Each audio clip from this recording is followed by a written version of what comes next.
Guys, we're talking about how to keep your crypto safe today.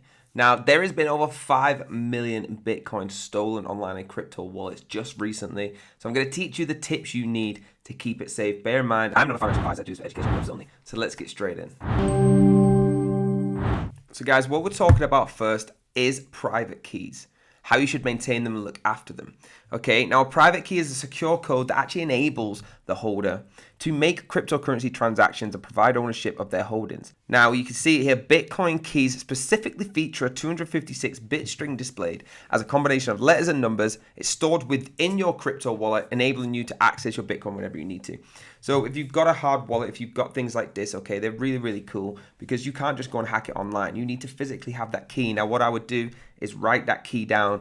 Don't let anyone see it, put it in your safe, and never ever let anyone see that, because as soon as they know that, they can actually access your crypto. Now the risk, loss, or theft, all right, keep in mind if someone manages to get it, like I said, okay, they've effectively gained access to your Bitcoin holdings, putting your crypto at risk. Now the same goes for losing your private key. If you want to dig more into this, go to n26.com and actually follow the link down below, okay?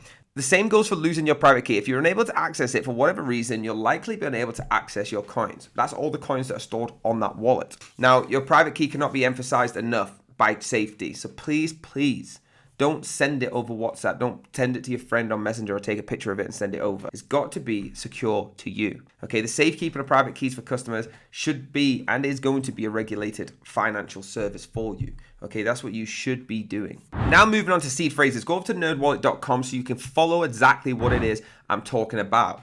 Now, seed recovery phrase, what is it and how do we use them? So a seed phrase, a recovery phrase, is a series of words that grant access to your cryptocurrency wallet, all right? It works like a master password, so you can recover any crypto assets, even if you lose your password, phone, hardware device, anything like that, okay? You can just log into your wallet with the seed phrase, and it serves as a backup. Super easy, guys. Seed phrases are probably the most common thing in crypto so far. Okay, everyone has their seed phrases, and yes, if you lose anything, your wallet, your password, if you just don't log in, so what people do is you get into a crypto project and 2 years later you forget about it, but as long as you've got the seed phrase, you don't need to remember the website, things like that. You can just log straight in and see how your crypto is doing. Okay, so dig more into what exactly a seed phrase is. Okay guys, these are things you need to know if you're going to be committing to the crypto market in 2023. Now, moving on to third-party crypto custody. Now, you can go over to Go Trust, okay, and read about this as well.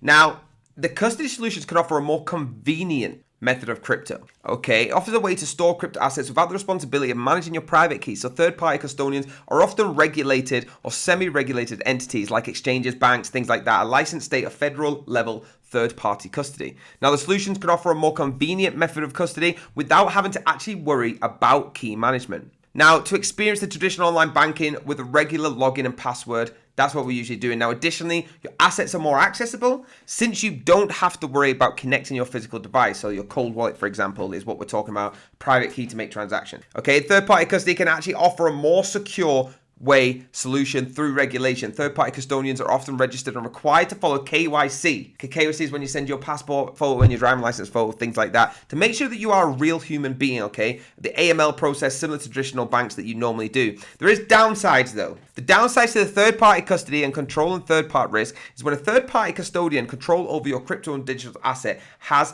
the control. Okay, you're giving it to them. That's what that is. Now, in addition to control third-party risk is also a drawback compared to self-custody. So third-party risk is a risk of having outside parties make transactions and perform other financial activities on your behalf. So you're allowing the control for someone else. Guys, these are just a few things that you need to be getting your head around in 2023 if you're getting involved in the crypto market. So let me know down below if you're going to be getting crypto, what kind of crypto you're going to be getting. If you love this video, hit the like button, hit the subscribe button, hit the bell if you want to be notified.